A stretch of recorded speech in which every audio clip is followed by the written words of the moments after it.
పూరా local. Hi hello నమస్తే, welcome to Pura local. JPC joint parliamentary committee Waqf బిల్లుకి okay చెప్పింది. ఏ విధంగా అంటే తలల లెక్కతోటి. అటు ఎన్డీఏ నుంచి ఎంతమంది, ఇటు విపక్షాలు ఎంతమంది, అలా ముజువాని ఓటితో ఆధిక్యం చూపుతూ వక్ఫ్ బోర్డు బిల్లుకైతే ఓకే చెప్పేసింది జేపీసీ. మరి ఏంటి అసలు అక్కడ జరిగిన విషయాలు ఏంటి? ఇక విపక్షం అభ్యంతరాలను చెత్తబుట్టలోకి. విపక్షాలు అయితే చాలా అభ్యంతరాలు చెప్పింది ఈ కమిటీకి. మొత్తం ఏకపక్షంగా జరిగింది నిర్ణయమని, కానీ అసలు కేరే చేయలేదు జేపీసీ.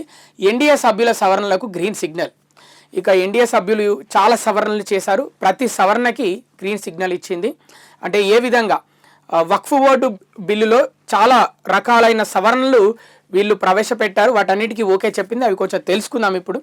వివాదం లేని వక్ఫ్ ఆస్తుల్లో జోక్యం వద్దు. ఎక్కడైతే వక్ఫ్ ఆస్తులు ఉంటాయో వాటి గురించి టాపిక్ అవసరం లేదు. అంటే అనవసరమైన టైం వేస్ట్, జోక్యం వద్దు. ఎవరు దాని గురించి మాట్లాడాల్సిన అవసరం లేదు. ఇక తెలుగుదేశం కీలక సవరణకు ఆమోదం. ముఖ్యంగా ఎన్డీఏ ప్రభుత్వంలో భాగమైన తెలుగుదేశం చాలా కీలక సవరణ చేసిందంటే అది కూడా తెలుసుకుందాం. క్రూర చట్టం కాషాయీకరణ ప్రయత్నం. ఇది మొత్తం ఒక క్రూర చట్టంగా ఉంది. భారతదేశం మొత్తం కాషాయీకరణంగా, అంటే మొత్తం బీజేపీ మయంగా చేసే ప్లాన్ జరుగుతుంది ఎన్డీఏ మొత్తం కలిసి అనే విధంగా అటు విపక్షాలు అయితే ఆరోపించాయి. ఇక ప్రజలే రాజ్యాంగాన్ని కాపాడుకోవాలి, మీరే ఇక రాజ్యాంగాన్ని కాపాడుకోవాలి, రాజ్యాంగానికి విరుద్ధంగా ఇక్కడ ఆధిపత్యం కొనసాగుతుంది. విపక్షాల మాటలు ఎవరు వినట్లేదు. ఇక ముఖ్యంగా జేపీసీ అయితే అస్సలు వినట్లేదు, జాయింట్ పార్లమెంటరీ కమిటీ అస్సలు వినట్లేదు. ప్రతిపక్ష సభ్యుల సంయుక్త ప్రకటన, అందరూ కలిసి కీలక ప్రకటన చేశారు. ఇక చూద్దాం. 4 రోజుల్లో ప్రారంభమవుతున్న బడ్జెట్ సమావేశాల్లో అత్యంత కీలకమైన వక్ఫ్ బిల్లును ప్రవేశపెట్టేందుకు రంగం సిద్ధమైంది. సోమవారం సమావేశమైన సంయుక్త పార్లమెంటరీ కమిటీ ప్రతిపక్షాలు ప్రవేశపెట్టిన సవరణలన్నింటినీ పూర్తిగా తిరస్కరించి, ప్రతిపక్షాలు ప్రవేశపెట్టిన సవరణలు ఒక్కటి కూడా ఆమోదించలేదు, అన్ని తిరస్కరించింది ఇది జేపీసీ.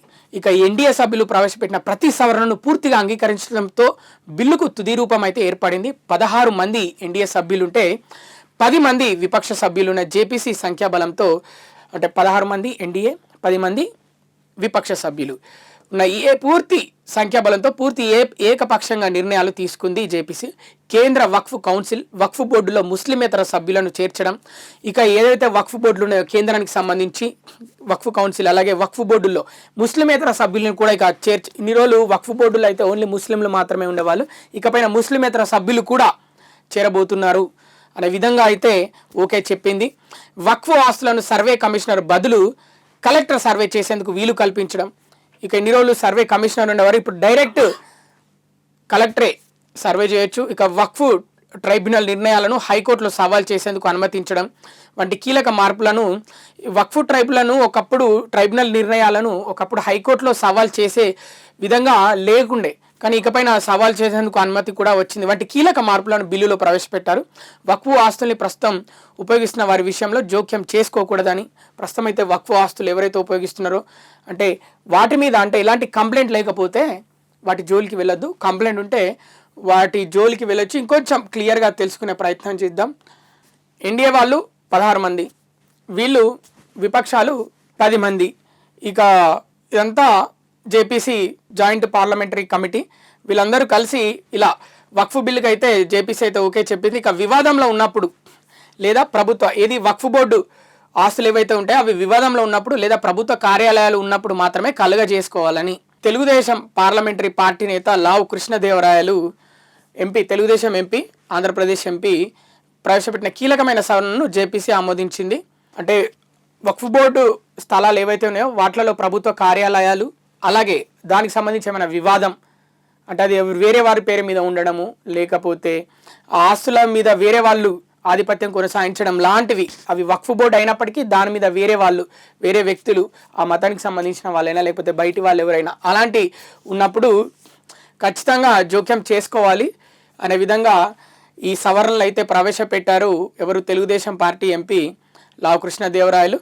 అది కీలక సవరణగా చెప్పుకోవచ్చు. ఇక నిజానికి వాడుకలో ఉన్నంత మాత్రాన వక్ఫ్ ఆస్తి కాదని చెప్పడం కోసమే కేంద్ర ప్రభుత్వం ఈ చట్టం తెస్తుండగా, అంటే నిజానికి వాడుకలో ఉన్నంత మాత్రాన వక్ఫ్ ఆస్తి కాదని చెప్పడం కోసమే, అంటే వాడుకలో ఉన్నంత మాత్రాన అది ఆ వక్ఫ్ బోర్డు ఆస్తి ఇక్కడ ఇప్పుడు ప్రస్తుతం దాంట్లో ఎవరైతే ఉంటారో, దాన్ని ఎవరైతే వినియోగిస్తుంటారో, ఆ ప్లేస్లో ఉంటారో, అలా వాడుకలో ఉన్నంత మాత్రాన ఆ వక్ఫ్ బోర్డు ఆస్తి అది వాళ్ళకు చెందదు అనే విధంగా ఈ చట్టం యొక్క ముఖ్య ఉద్దేశం అన్నట్టు పూర్తిగా అంటే సవరణలు ఈ విధంగా టీడీపీ ప్రవేశపెట్టింది క్లియర్గా. ఇప్పుడు వివాదం ప్రభుత్వ కార్యాలయం ఉంటే తప్ప వక్ఫ్ బై యూజర్ అనేది ఎప్పటిలాగే వర్తిస్తుంది.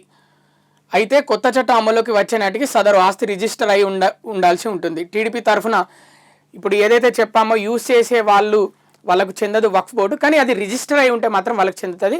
ఇది అమల్లోకి వచ్చేటప్పుడు, ఈ చట్టం అమల్లోకి వచ్చేటప్పుడు, లేకపోతే మాత్రం అది మళ్ళీ ఈ సవరణల ప్రకారమే అది చేంజ్ చేయబడుతుంది.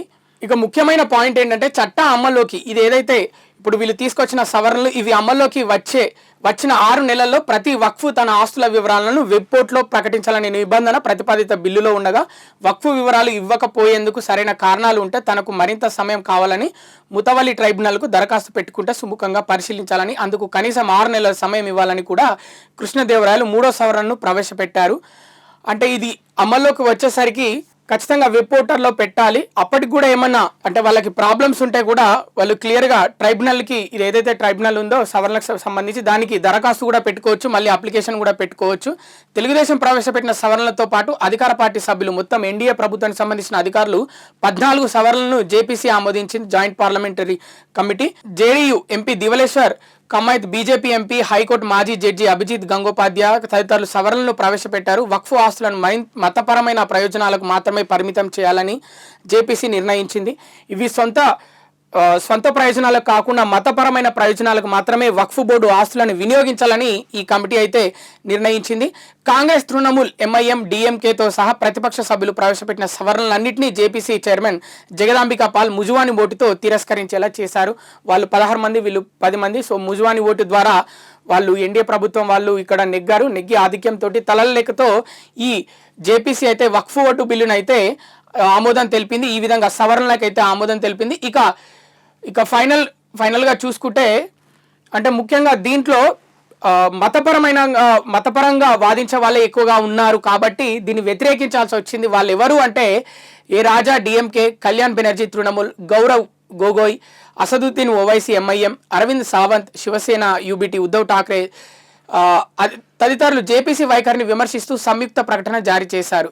కానీ సవరణలపై తాము చెప్పే అభిప్రాయాలను వినకుండా అడ్డుకున్నారని చెప్పారు. ఢిల్లీ తదితర ప్రాంతాల్లో జరిగిన సమావేశాల మినిట్స్ని తమకు సరఫరా చేయలేదని, క్లాజుల వారీగా చర్చకు అనుమతించలేదని వారు ఆరోపించారు. ఇక ఫైనల్గా చూసుకుంటే వీళ్ళు కొంచెం మతపరంగా ఎక్కువగా వాదిస్తున్నారు కాబట్టి దీన్ని మేము వ్యతిరేకించామనే విధంగా జేపీసీ అయితే అప్రజాస్వామికంగా ఉంది వాళ్ళ వాదనలు, వాళ్ళ సవరణలు అని వాళ్ళు వ్యతిరేకించారు. ఇక ఫైనల్గా వీళ్ళు ప్రతిపక్షాలు అయితే వాదించేది ఏంటంటే దేశాన్ని మొత్తం కాషాయమయంగా చేసేందుకు కుట్ర జరుగుతుంది. ఇక ప్రజలే దేశాన్ని కాపాడుకోవాలి. ముఖ్యంగా గాంధీ, నెహ్రూ, పటేల్ వంటి జాతి నిర్మాతలు రూపొందించిన రాజ్యాంగ విలువలను కాపాడేందుకు ప్రజలు ముందుకు రావాలి అని వాళ్ళైతే ప్రతిపక్షాల సభ్యులైతే పిలుపునిచ్చారు. ఇవి ఇప్పటివరకు ఉన్న అప్డేట్స్. మరిన్ని అప్డేట్స్ కోసం చూస్తూనే ఉండండి Pura local, your choice for local voice.